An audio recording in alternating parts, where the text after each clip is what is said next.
Graças a Deus. Irmãos, chegou em nosso meio pastor Eliseu Almeida. Eu, quando entrei em contato com o pastor Eliseu, sabendo dos seus inúmeros compromissos, eu não esperava ser atendido assim com tanta simplicidade. E o pastor Eliseu, irmãos, ele trabalha na Assembleia de Deus em São Paulo, ao lado do pastor José Wellington, que é o pastor do Brasil, né? É um nome que hoje o Brasil tem como representante maior.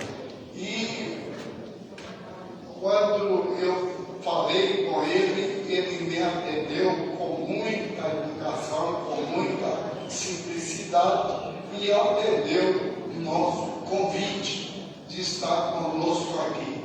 E eu estava conversando com o pastor José Wellington Júnior e ele falou: rapaz, então o homem vai lá. Dizer que ficou com ciúme, né? Mas é uma bênção que eu faço. E ele trouxe com ele o João, né? João Medeiros, Davi, aquele jovem simpático, bonito, e você também é muito bem-vindo.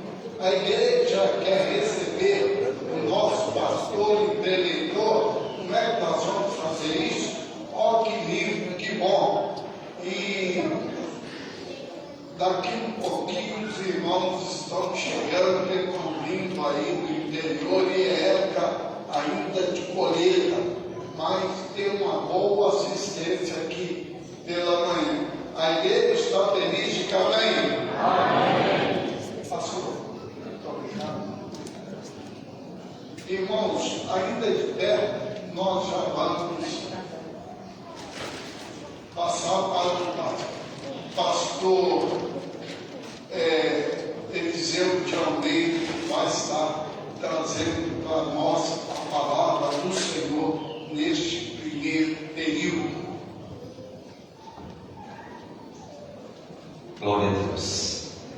Meus irmãos, cumprimento-vos na paz do Senhor Jesus. Amém. Graças a Deus pela oportunidade de estarmos esta manhã reunidos para juntos nós meditarmos na palavra de Deus. Bom é estarmos na casa de Deus. Amém, irmãos? Queridos, podemos assentar. Eu sou grato a Deus pela oportunidade, pela saudação calorosa pela qual os irmãos nos recebem aqui nesta manhã, e estaremos com os irmãos aqui hoje durante o dia, amanhã pela manhã, cultuando a Deus, adorando o Senhor, pois bom é meditarmos na palavra de Deus. E eu sou grato a Deus por poder conhecer de perto ao pastor desta igreja, o pastor Jorge. É um homem de Deus, Deus tem colocado nesta cidade, e eu louvo a Deus. Quando ele entrou em contato, nós de fato temos ali uma agenda um pouquinho corrida. Hoje mesmo era para ser o nosso culto de Santa Ceia, e eu antecipei para sábado passado, para poder estar com os irmãos aqui. Nós pastoreamos ali, pela misericórdia de Deus, a igreja, o setor que está no coração de São Paulo, na Praça da Sé, no centro de São Paulo. Nós estamos ali, cultuando a Deus, servindo a Deus ali, com alegria, trabalhando com as ferramentas que Deus tem colocado em nossas mãos, e Deus tem prosperado o trabalho das nossas mãos ali. É um setor já de 40 anos, e eu estou ali pela misericórdia de Deus, já no próximo mês, fazendo 5 anos que estou aqui. Deus por poder, nesta manhã, estar com os irmãos conhecendo essa cidade. Também ao pastor Henrique, Deus abençoe o pastor Henrique, ao pastor vice-presidente aqui também, Deus abençoe, a todos os obreiros, aos irmãos aqui. Acredito que a maioria dos irmãos sejam líderes de departamentos, tenham algum trabalho, alguma função na obra de Deus, e aqueles que ainda não estão se preparando para assim, quando Deus o chamar para a obra, você esteja preparado. Amém? E é uma alegria poder estar aqui. Eu louvo a Deus pela vida do meu amigo, nosso diácono amigo João, que veio dirigindo para nós, que não é tão perto, né? É uma viagem um pouquinho longa, mas vemos bem. Não deu para estar com os irmãos aqui ontem à noite, nós pretendíamos, mas chegamos já um pouquinho quase em cima da hora e não daria tempo, mas hoje estamos aqui. Queridos, os irmãos têm escolhido um tema para esse trabalho, cuidando da obra até que Cristo venha. Então, baseado nesse tema que os irmãos têm escolhido para esse trabalho, eu quero meditar com os irmãos nesta manhã e possivelmente à tarde sobre algumas ferramentas que nós precisamos ter para trabalhar na obra. Conversando aqui com alguns irmãos, com o pastor, fomos informados que a cidade, a região que ela vive e ela sobrevive, o que movimenta o comércio, a economia da cidade é o café. E possivelmente existem algumas ferramentas para que as pessoas possam cultivar o café. Então existe um preparo para que o café produza, e geralmente e principalmente quem trabalha, quem planta, não planta para colher pouco, planta para colher muito. E também ninguém planta para colher um produto de péssima qualidade. Quem planta, planta para colher o melhor, a maior quantidade possível, e colher o melhor, da melhor qualidade. Porque assim ele vai ver que o trabalho das suas mãos está valendo a pena. Possivelmente o café, ele não nasce do nada, precisa preparar a terra, precisa de um preparo, precisa plantar, precisa cultivar, precisa cuidar para chegar o momento da colheita. E na obra de Deus, irmãos, não é diferente. Existe um preparo, existe todo um trabalho, existe todo um manejo para que nós possamos produzir frutos para o reino, para que a obra do Senhor cresça, para que a obra do Senhor multiplique. E possivelmente na colheita do café, assim como no plantio, existem algumas ferramentas apropriadas para fazer isso. Você não pode ir com qualquer tipo de ferramenta. Precisa ter o equipamento adequado para o plantio, para o cultivo, para a colheita. E na obra de Deus não é diferente. Deus entregou nas mãos da igreja, na mão dos trabalhadores, algumas ferramentas para que nós possamos trabalhar para o reino, para que nós possamos produzir para o reino. Então, nós vamos ver que ferramentas são estas que Deus nos deu para que nós possamos trabalhar na sua seara. Abra comigo a sua Bíblia, na primeira carta de Paulo aos Coríntios.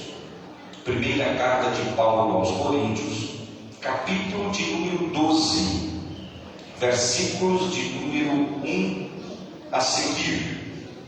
Nós vamos ler esse texto que é bem conhecido, mas nós vamos fazer leitura para a nossa meditação esta manhã. Seus irmãos têm algum bloco de anotação, assim o façam, para que você possa depois meditar em casa, com o tempo, você ir analisando o que nós vamos apenas fazer um resumo de tudo isso, pois o tempo não nos permite falar de um a um detalhadamente, mas nós vamos falar aqui de uma forma resumida, para que você possa entender e depois você vai buscar melhor entendimento, desenvolvimento desse assunto. Por muitos anos, eu fui professor de teologia na faculdade do Belenzinho, ali em São Paulo, e eu sempre dizia aos alunos: o aluno que fica só com conhecimento de sala de aula, ele é um aluno muito fraco, porque a sala de aula, o estudo em si, o professor apenas mostra o caminho, e a partir dali o aluno tem que desenvolver a sua caminhada. Então, o que nós vamos fazer aqui nesta manhã é mostrar algumas diretrizes, alguns caminhos no texto, para que os irmãos possam depois desenvolver. Então, primeira carta de Paulo aos Coríntios, capítulo de número 12, versículo de número 1, diz assim: acerca dos dons espirituais, não quero, irmãos, que sejais ignorantes. Vós bem sabeis que éreis gentios, levados aos ídolos mudos, conforme éreis guiado. Portanto, vos quero fazer compreender que ninguém que fala pelo Espírito de Deus diz: Jesus é anátema. E ninguém pode dizer que Jesus é o Senhor, senão pelo Espírito Santo.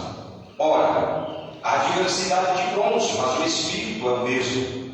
Há diversidade de ministérios, mas o Espírito é o mesmo. Há diversidade de operações, mas o Espírito, mas é o mesmo Deus que opera em tudo e todos. Mas a manifestação do Espírito é dada a cada um para o que for útil, porque a um, pelo Espírito, é dada a palavra da sabedoria, sublime, sabedoria.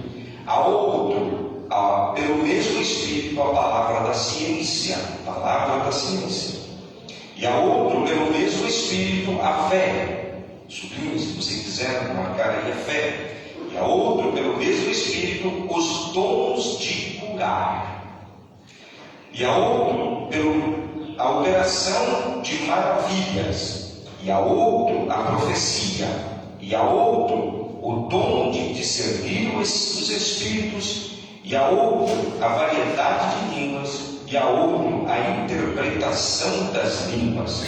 Mas um só é o mesmo Espírito, mas um só e o mesmo Espírito opera todas essas coisas, repartindo particularmente a cada um como o quer. Queridos, eu disse aos irmãos que Cristo deixou a igreja, para a sua igreja, algumas ferramentas para que nós possamos trabalhar na sua obra. Obra, obreiro, significa aquele que está empenhado a trabalhar na obra. São trabalhadores. Então, quando Cristo nos chamou, Ele não nos chamou para simplesmente ficarmos sentados, simplesmente nós frequentarmos a um templo 1 ou 2 vezes por semana. Ele não nos chamou simplesmente por isso, ou para isso. Ele nos chamou sim para o trabalho da sua obra. Então, Cristo, Ele deu exemplo disso, porque Jesus desenvolveu o seu ministério. E os irmãos vão encontrar Jesus nos evangelhos trabalhando dia e noite, pregando, ensinando, operando milagres no meio do povo. Não tinha hora, não tinha momento, não tinha dia. Todos os dias Jesus estava envolvido na obra. E esse é o exemplo que Ele nos deixou para nós que somos seguidores de Jesus. para a sua obra. Então, os dons espirituais são manifestações sobrenaturais da vida do cristão, que é para nos tornar eficiente e frutífero nas atividades do reino de Deus. Então, por isso, nós, pentecostais, sempre optamos e frisamos da importância da operação dos dons do Espírito Santo no meio da igreja. Porque a igreja evangélica, a Assembleia de Deus, seja ela em qualquer lugar no Brasil ou no mundo, ela cresceu através da operação dos dons do Espírito Santo. O Espírito Santo no meio da igreja, a operação do Espírito com os dons no meio da igreja, ela faz toda a diferença. Por isso, os pentecostais, eles crescem de uma forma extraordinária, porque há a operação dos dons. E os irmãos observem, possivelmente tem alguém aqui com mais de 30 anos de fé, 20 anos ou de 30 anos a mais de fé. Você há de convir que há 30 anos atrás a igreja crescia muito mais do que agora. Quando não havia internet, não havia os celulares, era um rádio, e para a igreja ter um programa de rádio era uma dificuldade terrível para ter 15, 20 minutos numa rádio. Mas a igreja não deixava de crescer, porque a igreja não tinha mídia na mão. A igreja não tinha até mesmo o poder monetário, mas ela tinha a atuação dos dons no meio dela. O Espírito Santo trabalhando. Todo cristão, sábio ou ignorante, pobre ou rico, ele era um evangelista, ele era um atalaia nas mãos de Deus. Hoje, a igreja, os pentecostais, nós não crescemos mais como crescíamos há 20 a 30 anos atrás, porque os dons do Espírito se tornaram escassos no meio da igreja. Eu lembro porque eu nasci em um lar evangélico, onde desde criança fui levado à igreja. E eu lembro que quando eu morava no interior do Rio Grande do Sul, aonde eu nasci, morava na roça, e meus pais, para ir à igreja, era 8 quilômetros para ir, 8 para voltar, não tinha nenhuma bicicleta, era a pé, era andando pela estrada de terra. Minha mãe ora com uma sandalinha havaiana, ou ora com o pé descalço, mas tinha uma sandália que era só para o culto. Quando chegava na porta da igreja, tirava da sacolinha, lavava os pés, colocava a sandália e entrava para a igreja dar glória a Deus. Mas não havia um culto, não acabava nem um culto sem Deus levantar alguém em profecia. Não acabava um culto sem alguém vir à frente e dizer: pastor, eu quero contar uma visão que eu tive. Quem lembra dessa época? E a igreja crescia, porque os dons estavam operantes no meio da igreja.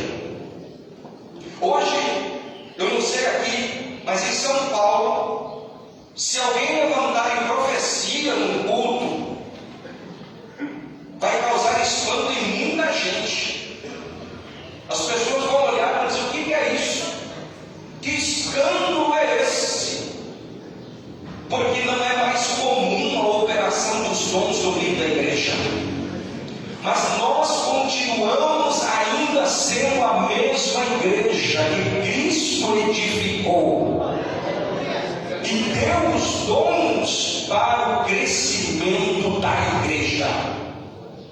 Então nós não estamos crescendo, não estamos ganhando almas, não estamos fazendo o que fomos chamados para fazer, porque deixamos as festas encostada. E os dons da igreja, o Espírito para a igreja, não é para uma classe de pessoa. Os dons não é para os obreiros. Os dons não é para o pastor, presidente, para o vice, para o líder, para o fulano. Os dons é para a edificação e crescimento da igreja, do corpo de Cristo. Os dons estão à disposição para todos aqueles que creem. Então são ferramentas sobrenaturais de Deus que são dadas à igreja para que a igreja produza frutos para o reino de Deus.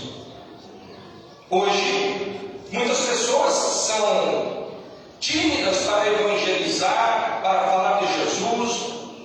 Pessoas têm vergonha de entregar um folheto na avenida, na praça, na esquina.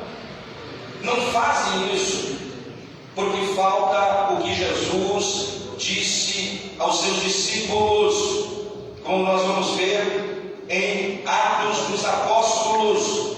E eu quero que você abra comigo, deixa marcado aqui 1 Coríntios 12, e você abra comigo Atos capítulo 1, versículos 6 e 8. Atos 1, 6 e 8 a 8. Olha o que diz.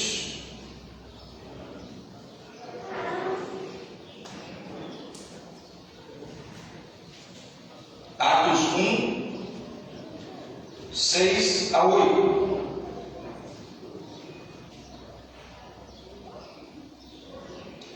Aqueles, pois,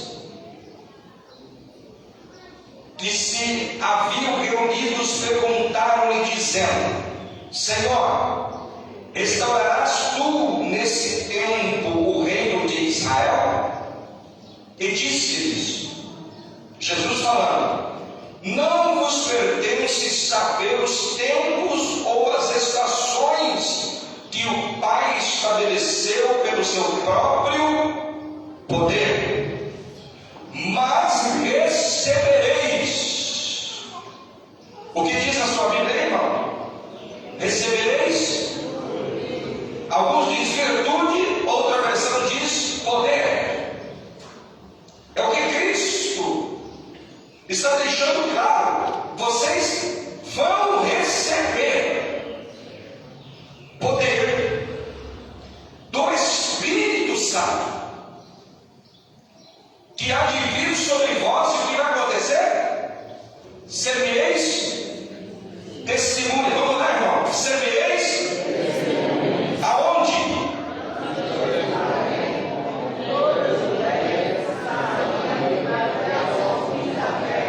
Aqui está. Por que que nós não somos testemunhas de Cristo aonde nós estamos? Porque a igreja hoje ela está cheia de agentes secretos de Deus. A pessoa trabalha numa empresa há 20 anos, ninguém sabe que ele é crente.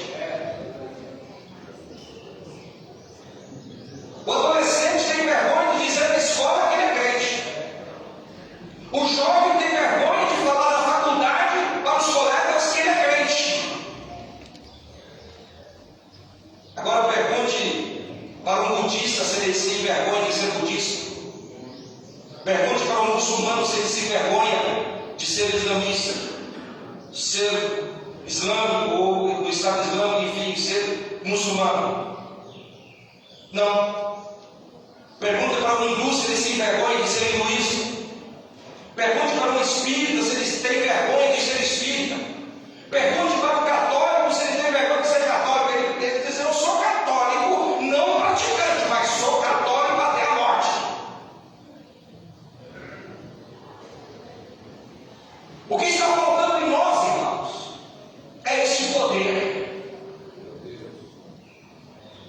Porque uma vez quando criança, eu ouvi um testemunho de um irmão que se aposentou numa empresa, 35 anos trabalhando na mesma empresa.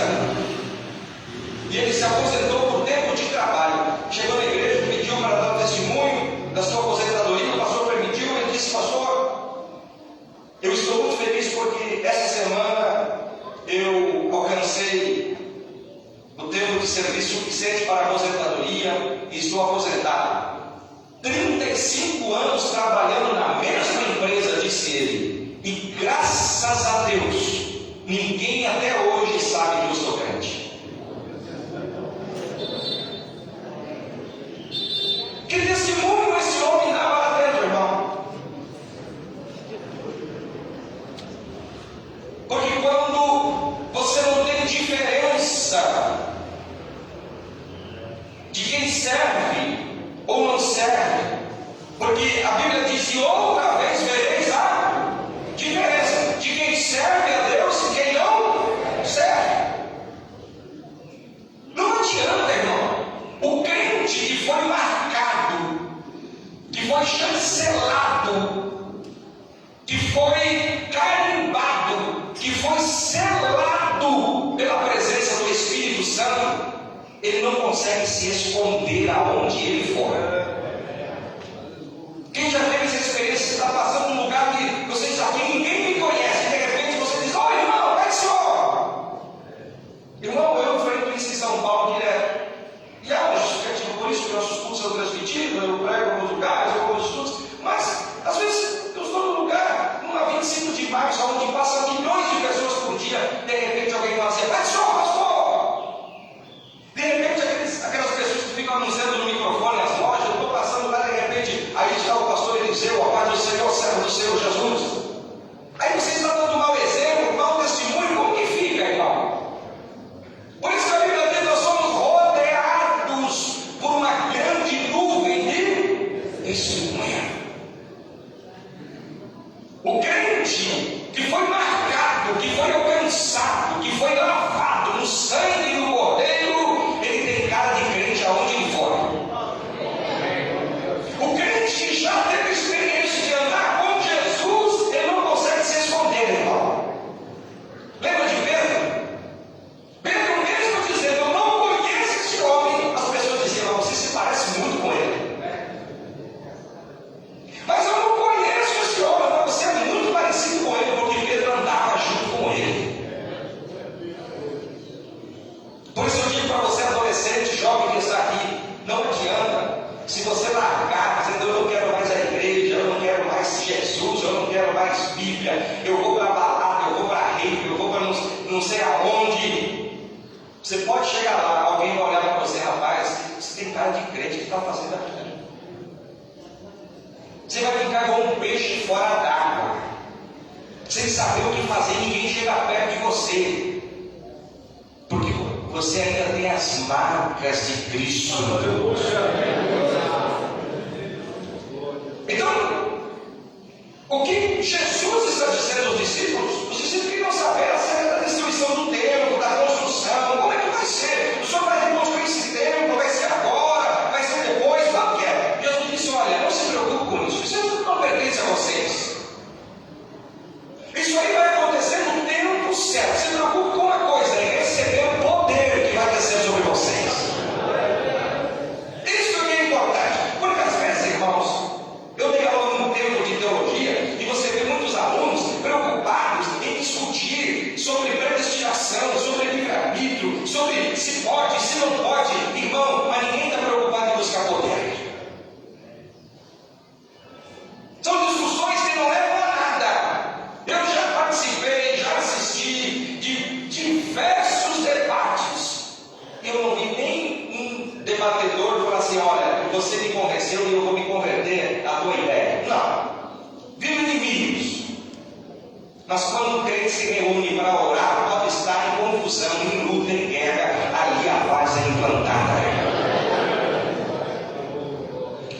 E o que Jesus está dizendo aqui é muito mais do que nós lemos aqui. Quando Jesus disse: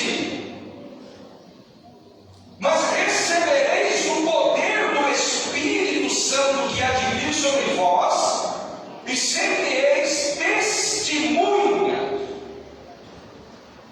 Quando nós lemos aqui testemunha, é simplesmente nós entendemos que é alguém que vai relatar algo que ele esteve presente ou que ficou sabendo.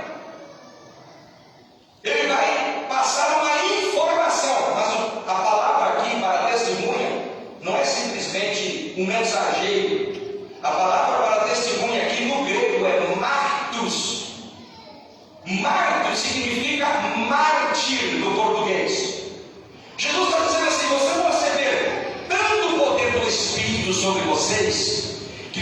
vão ser Marte, vocês vão ser capazes de morrer pelo meu nome, e vocês não vão negar o meu nome. Vocês vão morrer em Jerusalém, vai ter gente morta na Judéia, em Samaria e nos confins da terra, mas levando o meu nome, porque estarão revestidos de poder. De poder. E por isso você vê na igreja primitiva, os cristãos eram lançados no Coliseu Romano para ser devorados pelas feras, mas eles não negavam o nome de Jesus. Eram queimados em fogueira, não negavam o nome de Jesus. O imperador Nero, quando incendiou Jerusalém, destruiu a cidade. Diz que Nero, ele envolvia os cristãos em estopas, encharcava em óleo, pendurava nos postes e nos canos do palácio e ateava fogo à noite, para que os corpos dos cristãos iluminassem o palácio. Mas ninguém negava o nome de Jesus, porque estavam revestidos de poder. Poder. É isso que nós precisamos. E olhando para isso, irmãos, vamos para o texto que nós temos. Jesus deixou claro para os seus discípulos que nós não poderíamos realizar nenhum tipo de tarefa ou trabalho na obra do Senhor sem estarmos cheios do Espírito Santo. É o Espírito Santo que move a igreja. Você não está aqui nesta manhã porque o pastor convocou. Você não está aqui nesta manhã porque você quer. Não, você está aqui porque o Espírito Santo te convenceu que você precisa estar aqui. Se fosse pela nossa vontade, passaríamos mais algum tempo dormindo, deitado, descansando. Uma manhã com estilo de chuva, querendo vir na chuva. Aí você, vou descansar hoje porque eu tenho muita coisa para fazer. Mas o Espírito Santo dizendo, você precisa estar preparado, revestido. Queridos, quando veio a restauração, ou a restauração de Israel, ela é uma preocupação comum de todos os judeus. Era uma preocupação para os judeus daquela época. Quando o Senhor vai restaurar, vai tirar Israel do poder da força romana, do poder romano, do império romano, eles queriam saber disso. E Jesus disse para eles: isso aqui para vocês não interessa a vocês ainda. O importante é vocês receberem poder do Espírito Santo. Irmãos, muita gente preocupada com o governo. E agora, como que vai ser? Como que não vai ser? A Bíblia nos ensina a orar pelas autoridades, mas confiar inteiramente em Deus, porque tudo provém dele, o poder é dele, a glória é dele, a honra é dele, o louvor é dele, a terra é dele, o universo é dele, a igreja é dele, tudo é dele. Então, os discípulos fizeram o que Jesus ordenou. Eles foram para Jerusalém, ficaram esperando até que veio o dia de Pentecoste. 50 dias após a Páscoa, desceu sobre eles. Eles estavam reunidos. E estavam reunidos aonde, irmãos? No mesmo lugar. Não saia do teu lugar. Não fique pulando de galho em galho. Fique no seu lugar. Porque a hora que a promessa de Deus chegar para a sua vida, ela vai te alcançar onde você está, no seu lugar. Não porque eu vou ali, porque o pastor fulano me prometeu isso, não porque lá eu vou ter isso, porque lá eu vou fazer isso. Fique no seu lugar. Jesus disse aos seus discípulos: não se preocupe com isso, fique no seu lugar, até que do alto sejais revestido de poder. E diz que, cumprindo-se o dia de Pentecoste, eles estavam reunidos no mesmo lugar. Reunidos no mesmo lugar,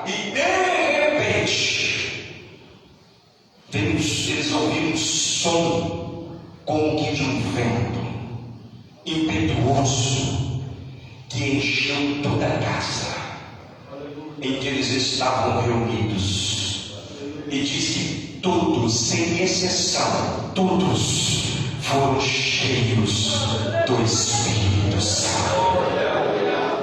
Oh, aleluia! Gostoso é estarmos no lugar quando o Espírito Santo vem e nos enche.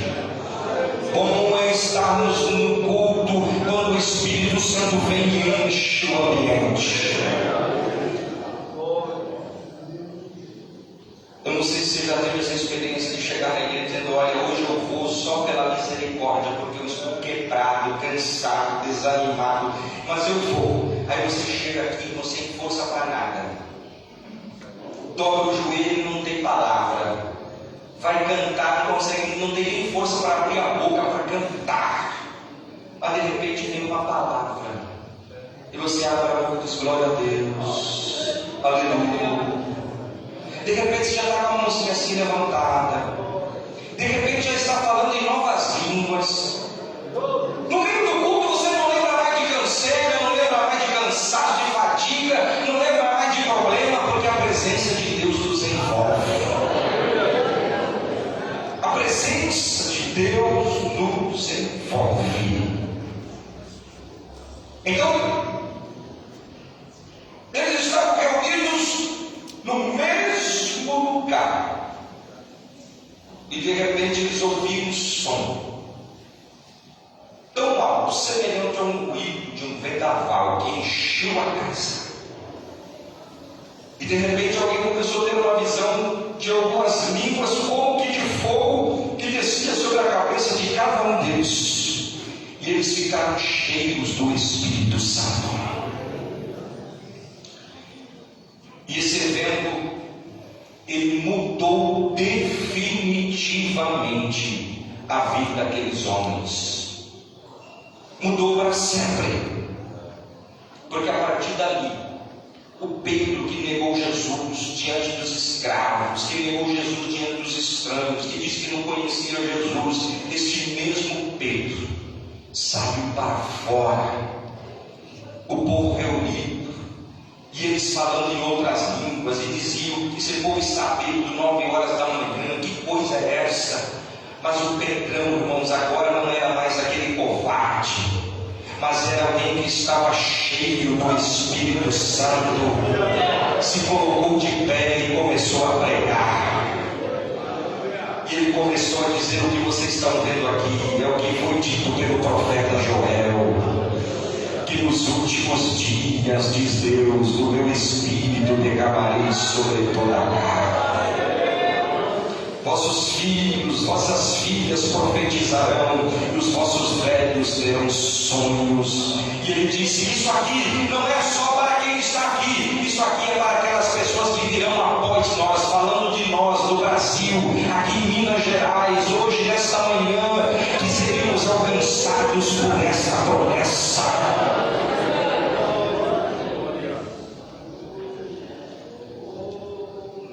E a igreja, a partir dali, irmão, nunca mais foi da mesma, ela cresceu.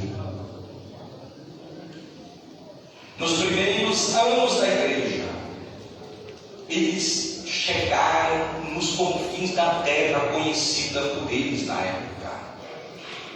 Porque quando Paulo mais tarde vai chegar em uma viagem missionária, alguém já gritou lá e disse: ei, aqueles que têm alvoroçado o mundo já chegaram até nós.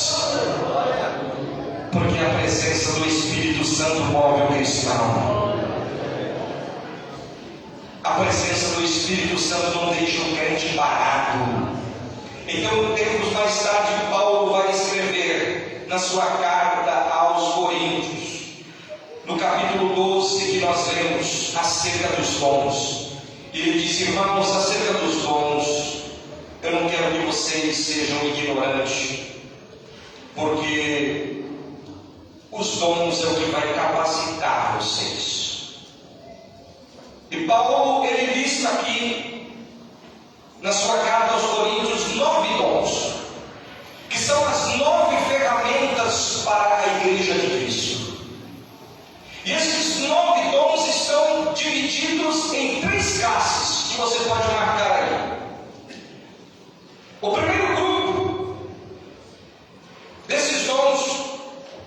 O primeiro grupo são chamados dons de saber, dom do conhecer.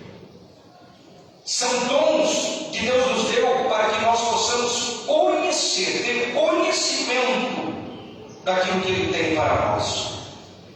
E nesse primeiro grupo dos dons de saber está o dom da palavra. No verso de número 8, porque a pelo Espírito é dada a palavra da sabedoria. Trata-se, preste atenção, irmãos, o que é o dom da sabedoria. Porque às vezes as pessoas veem alguém pregando no púlpito e dizem: meu Deus, que sabedoria. E às vezes não é nem sabedoria, é só conhecimento.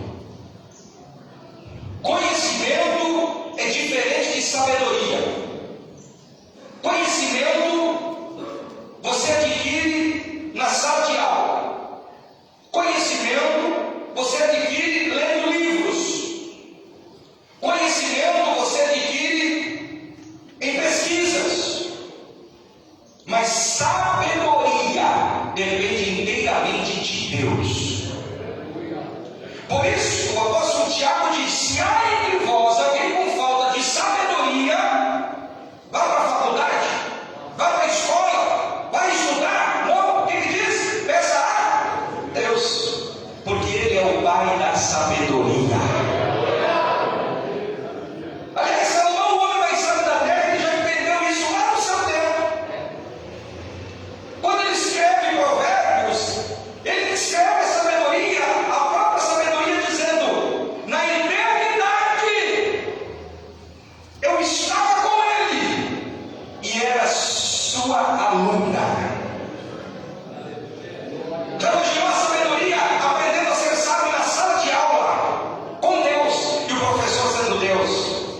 Às vezes diz: Deus é muito sábio. Não, irmão, Deus é mais sábio do que a própria sabedoria, porque a sabedoria aprendeu a ser sábio com Deus. A sabedoria é a aluna de Deus. Aprendeu com Deus a ser sábio. Deus é mais sábio do que a própria sabedoria. Esse é o nosso Deus. Então, o que é sabedoria? Sabedoria não é conhecimento. Sabedoria é você ter graça, você ter algo sobrenatural para expressar o teu conhecimento. Você conhece alguém, talvez você já conheceu alguém, conversou com alguém, que na mesa do café ele coloca para você um conhecimento extraordinário, até mesmo de Bíblia. Ele fala de tudo na Bíblia. Diz: meu Deus, esse homem vai dar um estudo para nós da igreja. Você traz ele no púlpito aqui, irmão, isso atrapalha tudo. Ele chama Jesus de Genésio. Ele não consegue se encontrar, porque ele tem muito conhecimento, mas não tem sabedoria. Então, tem muita gente dotada de conhecimento, mas ele não tem sabedoria para dividir o seu conhecimento. Então, quando o apóstolo diz que o Espírito ele daria a palavra da sabedoria, o que é isso? Trata-se da sabedoria de Deus revelada por meio da sua palavra. É aquela pessoa, irmão, como meu pai. Meu pai aprendeu a ler na Bíblia. Hoje meu pai, ele não está na igreja. Meu pai afastou-se, teve uma série de problemas. Mas o meu pai até hoje teme a Deus. Mas o meu pai, quando ele dirigia igrejas, eu ia com ele. Meu pai é analfabeto, analfa de mãe, perto de pai. Ele aprendeu a ler na Bíblia, mas ele pregava com uma graça que alguém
cheios de dons.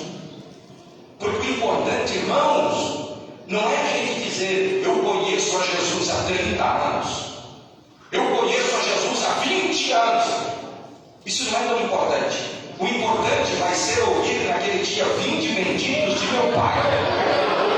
Porque para muitas pessoas que dizem, eu conheço Jesus há 30 anos, quando chegar na presença dele, ele vai dizer, eu nunca vos conheci.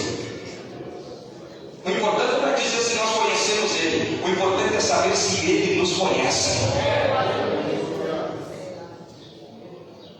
Então, o dom da palavra da sabedoria, trata da sabedoria revelada no meio da palavra. Essa é uma dádiva que permite o homem de Deus que ele ministre as Escrituras com conhecimento profundo, com autoridade. E essa graça, ela esteve sobre Jesus. Se você ver, marca para você ler, nós vamos correr um pouquinho aqui. João, Evangelho de Jesus Cristo, escreveu João, capítulo 7, versículos 44 a 53, marca isso. João 7, 44 a 53. Diz que alguns deles queriam prender Jesus. Alguns soldados romanos foram para prender Jesus. Mas diz que ninguém conseguiu lançar a mão dele. Porque Jesus estava pregando. Foram prender Jesus. Jesus estava pregando. Aí chegou o soldado romano para prender Jesus. Ficaram quase na cara de ouvir ele falar. Aí quando voltaram, os superiores perguntaram, cadê o homem que vocês foram prender? Nós não podemos lançar a mão dele. Por quê? Ele fugiu? Ele deu fuga? Não. Porque nunca ouvimos alguém falar como ele fala. Nunca ouvimos homem algum falar como ele fala. Irmão, quando Jesus fala, não precisa pregar 1 hora nem 2, é apenas uma palavra. A Bíblia diz que a voz dele despedaça os cedros do Líbano. Segundo alguns historiadores, tem cedro do Líbano que precisa 11 homens para abraçar o cedro do Líbano. Mas uma palavra dele despedaça o cedro do meio. Por isso eu digo, irmão, não tem coração duro que Jesus não quer. É apenas uma palavra de Jesus vai ao encontro, quebra toda a cultura religiosa, tradição, quebra tudo, porque a palavra dele despedaça o jugo. Mas aquele fulano não adianta pregar com o coração dele de pedra, irmão, uma palavra de Jesus quebra tudo. Ele é a rocha, ele é o martelo. Ele é fogo. Então, a palavra da sabedoria estava sobre Jesus. Aí alguém em Silas questionou aquelas pessoas e disseram, mas porventura alguém creu neste homem pelas palavras que ele prega? Ou algum sábio já creu nele? Eles disseram, só crê nele os ignorantes. Pessoas sábias como nós, as autoridades, dizendo, não vai crer nele. Aí você está dizendo assim, mas a multidão que está ali acredita nele. Aí se levantou um homem que não era ignorante. Levantou um homem que não era um homem qualquer, mas era um príncipe da sinagoga, era dos principais, era um líder da sinagoga.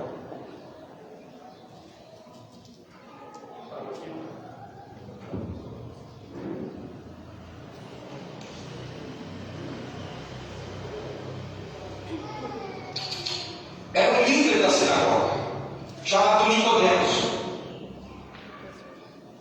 E Nicodemos, irmãos, ele tinha ido ter com Jesus. E ele se converteu. Ele não era alguém qualquer, não. Ele não era um simples judeu dos mais humildes lá, não. Ele era o principal da sinagoga. Ele era o chefe, ele era o líder. E observe como que Nicodemos chegou para Jesus, irmão. Ele chegou para Jesus na conversa, como ele chega? Mestre. É Rabi. Raboni. Era como um mestre, um líder, se dirigia a um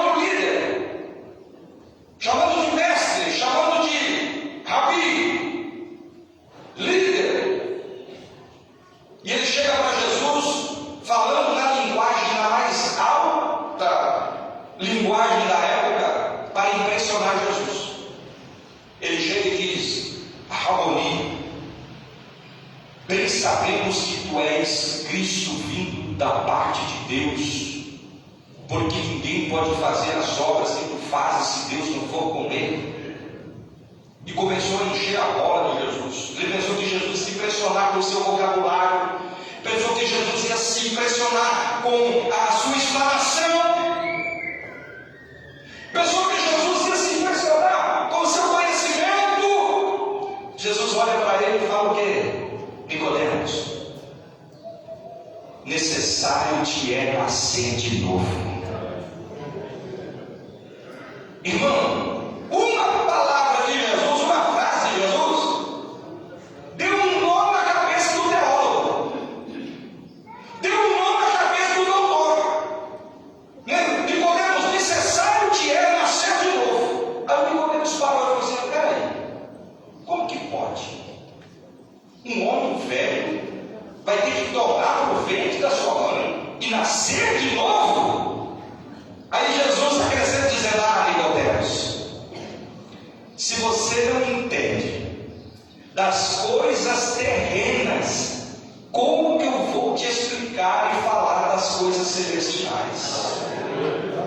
Aí deu um nó na cabeça de vez de Nicodemos, e aí Jesus disse: Nicodemos, o vento sopra para onde quer, ele vem, ninguém sabe de onde vem, ninguém sabe para onde vai, mas nós ouvimos a sua voz.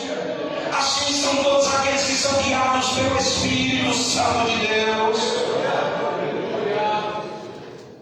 E Nicodemos ficou ali ouvindo Jesus, e ele saiu dali convertido, porque alguns historiadores dizem que a partir daquele momento Nicodemos não seguiu Jesus, mas a esposa de Nicodemos segue Jesus, e eles são alguém que vai custeando, que vai financiando o ministério de Jesus. E chegou um momento que Nicodemos chega e fala assim: olha, vocês precisam ouvir esse homem, porque estava sobre ele a palavra da sabedoria. E nós temos outras pessoas que foram cheios da palavra da sabedoria, de sabedoria.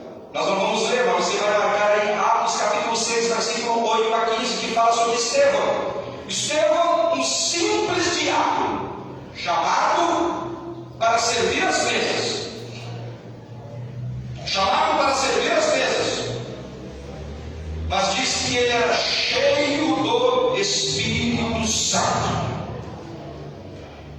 E Estevão, irmãos, se você ler o capítulo 6, 8 a 15, depois você vai para o capítulo 7, você vai encontrar Estevão debatendo com os doutores da época. E diz que eles resolveram então apedrejar Estevão, porque ninguém conseguia vencer Estevão dos argumentos, porque as palavras dele causavam no povo um comover ou um mover neles, que eles não entendiam o que era. E ninguém podia contender com ele, debater com ele, porque a palavra da sabedoria estava sobre ele. O segundo dom do grupo de saber é o dom da palavra da ciência. O que é a palavra da ciência? É conhecer antecipadamente o que vai acontecer. Não é previsões, esoterismo, nada disso. Não são adivinhações. Não tem nada a ver. Eu vou falar aqui, irmãos. Eu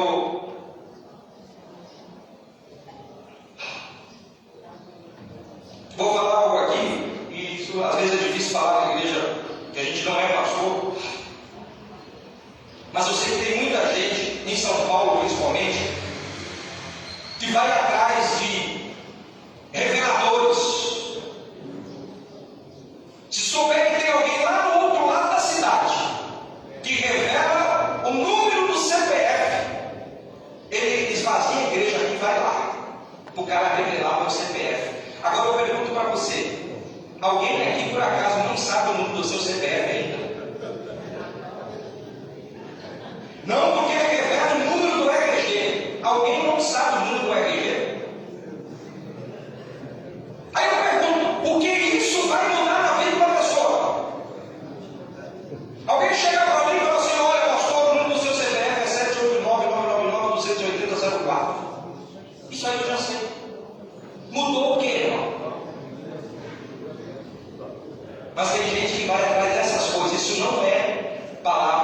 ciência. Isso não muda nada. Agora eu quero ver as pessoas irem atrás de alguém que chega lá e fala assim: ó, põe a tua vida em ordem, você está em adultério, está em pecado, você tem que deixar essa vida dupla. Irmão, a pessoa não fala. Não. Eles vão atrás daqueles que revelam o quê? Pensa. Eu estou vendo uma porta dentro de outra porta, mas ainda não é essa porta, é outra porta. É outra porta grande dentro de uma porta pequena. Mas como que é uma porta grande dentro de uma porta pequena? Não precisa entender. É isso que está acontecendo. Aí as pessoas começam a entrar nas portas, vai entrando na porta, ela se perde nas portas e ela não sabe ainda onde ela está. Aí o outro diz assim: Deus está abrindo uma porta onde não tem porta. Não. Isso só funciona no filme de ficção. Tudo que Deus tinha para abrir, para planejar, para prover para a minha vida, Deus já fez. Deus já proveu. A porta não é que não, Deus vai abrir onde não tem. A porta já está aberta, a gente só precisa ver aonde está aberta. Então não adianta falar assim: irmãos, pastor, acabou o culto aqui, nós vamos almoçar, todo mundo vai sair por aqui. Tem porta aqui, irmão? Não. Vocês vão sair por onde? Pela porta ali. Mas se aquela porta estiver encostada, alguém vai dizer: ô pastor, a porta está fechada aqui, podia abrir para nós porque a porta está aqui. Agora, vai ter alguém que vai chegar aqui e falar assim: não, eu vou sair por aqui. O pastor, quando você for aqui, ele vai bater a cabeça aqui, bater na cabeça, ele vai quebrar a testa, quebrar o nariz, ele vai se arrebentar todo. E vai dizer: não, a porta não abriu. Porque não tem porta, irmão. Não tem porta. Mas tem gente que vai atrás disso. Então, isso não é palavra da ciência. Esse nome ele torna o cristão participante da onisciência de Deus. Através da palavra da ciência, Deus nos permite participarmos um pouquinho daquilo que é atributo natural de Deus, exclusivo de Deus, que é a onisciência. É conhecer toda a ciência. Deus dá só uma gotinha para a gente assim. Quer ver exemplo disso? 1 Reis, capítulo 14, verso de 1 a 6, conta ali que naquele tempo adoeceu Abias, filho de Jeroboão. E disse Jeroboão à sua mulher: levanta-te e vai, disfarça-te, para que ninguém te conheça, que você é mulher de Jeroboão. E vai assim, ó, e eis que lá está o profeta Elias. Chega lá! Tem que enganar um profeta que tem a palavra da ciência para você ver.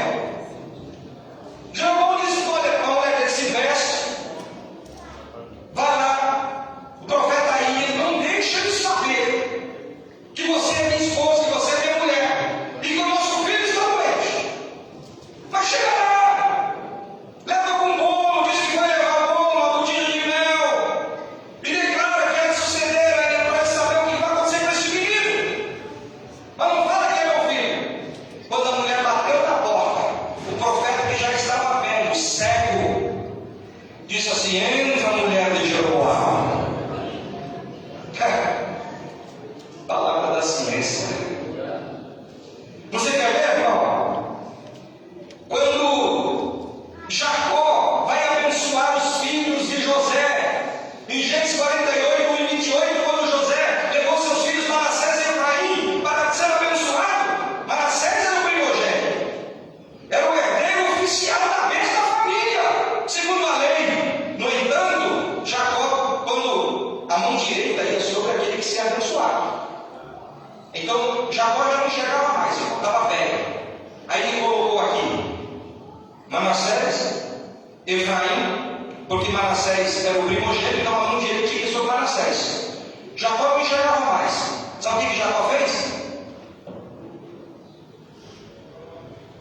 Cruzou os braços. Aqui estava Efraim e aqui estava Manassés. José queria que Jacó abençoasse Manassés.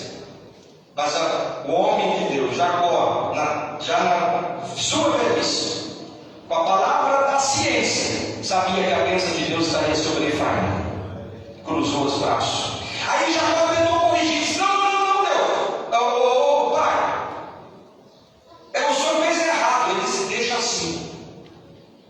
assim que Deus quer. É assim que Deus quer. Não é assim, meu pai. Eles não deixam assim. Está tudo certo. Então esse dom também se manifestou em 2 Reis, capítulo 6. Quando o profeta Eliseu estava em Samaria, o rei pensava que... Quando o rei de Samaria, aliás, o rei de Samaria, ele pensava que... O rei da Síria, ele pensava que alguém tinha um espião no meio do exército da Síria, que quando o rei da Síria, no seu quarto, com a porta fechada, ele fazia um plano: eu vou cercar Samaria, eu vou cercar Israel, Jerusalém, eu vou cercar dessa forma. Aí quando ele colocava o exército, nós vamos fazer assim, assim, assim, Deus já falava para o profeta Eliseu para avisar o rei de Samaria, dizendo: olha, está vindo o exército, o rei da Síria, eles vão fazer assim, assim, então vamos quebrar o fator surpresa. Chegava lá, não dava nada certo.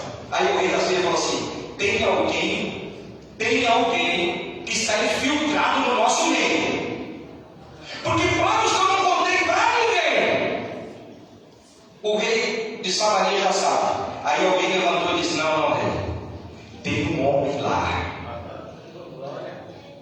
ele é o profeta de Deus, é o profeta Eliseu. Tudo que o Senhor pensa na sua recâmara, Deus mostra a ele lá.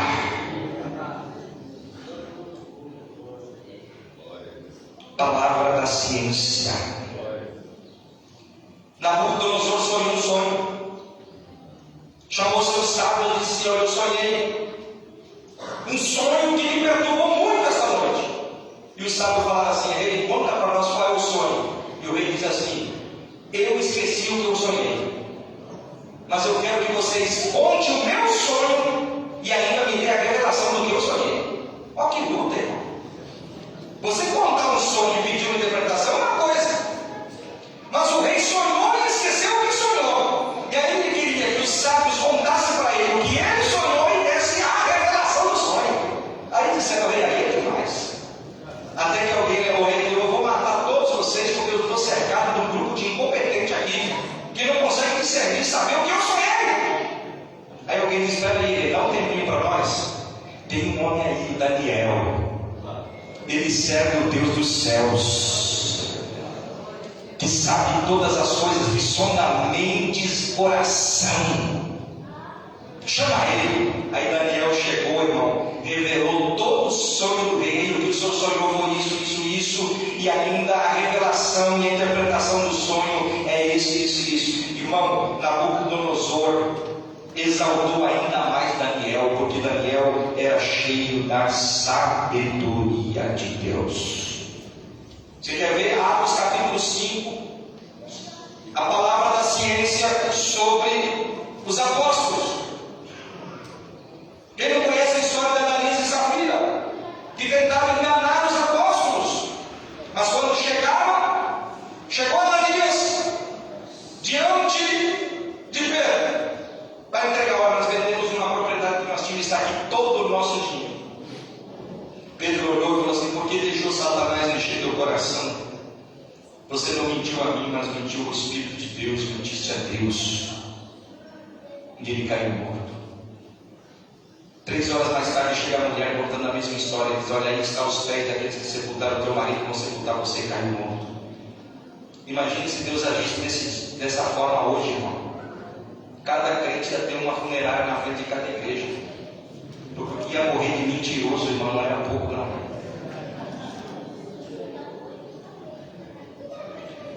E o terceiro dom, para nós encerrarmos, que a hora já chegou. O terceiro dom do grupo de saber é o dom de discernir espíritos.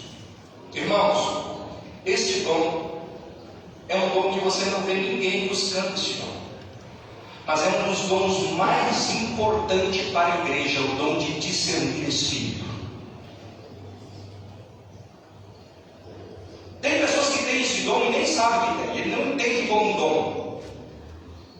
Mas esse dom, as mulheres já têm esse dom quase que natural. As mulheres já têm isso, é quase natural. Quando a mulher chegar para você, irmão, marido, e falar assim, ó, fulano, cuidado com o ciclano, tome cuidado com o ciclano. Porque ela vai dizer assim, ó, eu não sei o que ele tem, mas tem alguma coisa ali. Alguém já viu assim, irmão? Já viu alguém falar assim? Pronto. Mas aí é um dom quase que natural que toda mulher tem. A mulher chega e fala assim, ó, cuidado com fulano. Ó, aquela pessoa representa uma espiritualidade, aquilo de espiritualidade não tem nada. Abre o olho, irmão. Então isso é natural da mulher. Agora imagine a mulher tendo esse dom que é quase que natural, mais o discernir espírito ainda, aí não tem demônio que entra na igreja. Aí não tem que prevaleça. Então esse dom de discernir, ele permite o cristão sentir, entender e descobrir o tipo de espírito que está inspirando a pessoa, determinada pessoa. Seja ele está pregando, se está falando, se está se comunicando. 1 João 4,1, primeira epístola de João, capítulo 4, versículo 1, diz assim: Amados, não creais em todo espírito, com letra minúscula, mas provai se os espíritos, letra minúscula, são de Deus, porque já muitos falsos profetas se têm levantado no mundo. Cuidado com palavras bonitas, com frases ensaiadas, com jargões, palavras carinhosas, com profecias que só massageiam o ego, que só traz elogio. Nem sempre são inspiradas pelo Espírito Santo de Deus. Satanás nunca se apresenta de chifre, garfo de 3 pontas, de 3 dentes, com casco de jumento, com rabo, com dentes. Não, Satanás se apresenta mansinho, bonito, atraente. Mas é ali que ele entra e faz um estrago. Em uma das nossas igrejas em Guarulhos,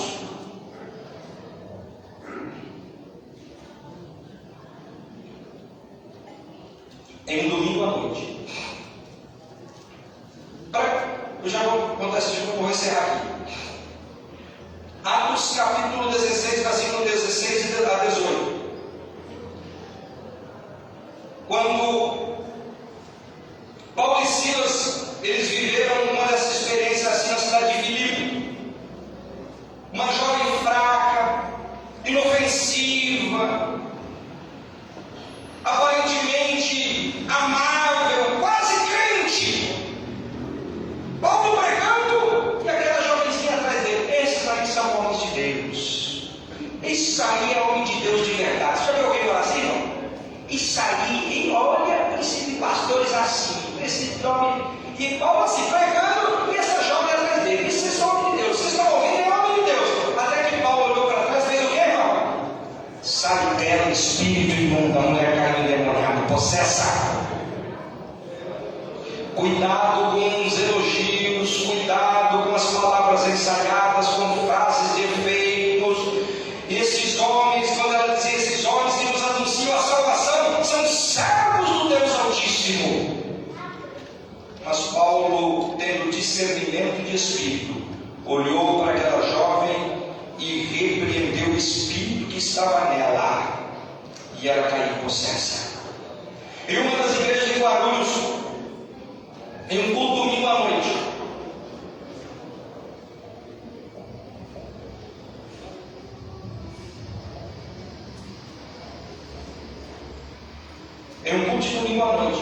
a igreja era linda.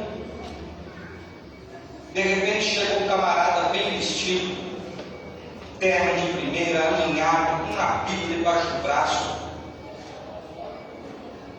Chegou e foi direto para o púlpito.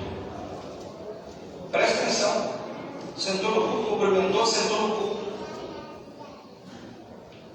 Se apresentou como pastor fulano de tal, da igreja tal.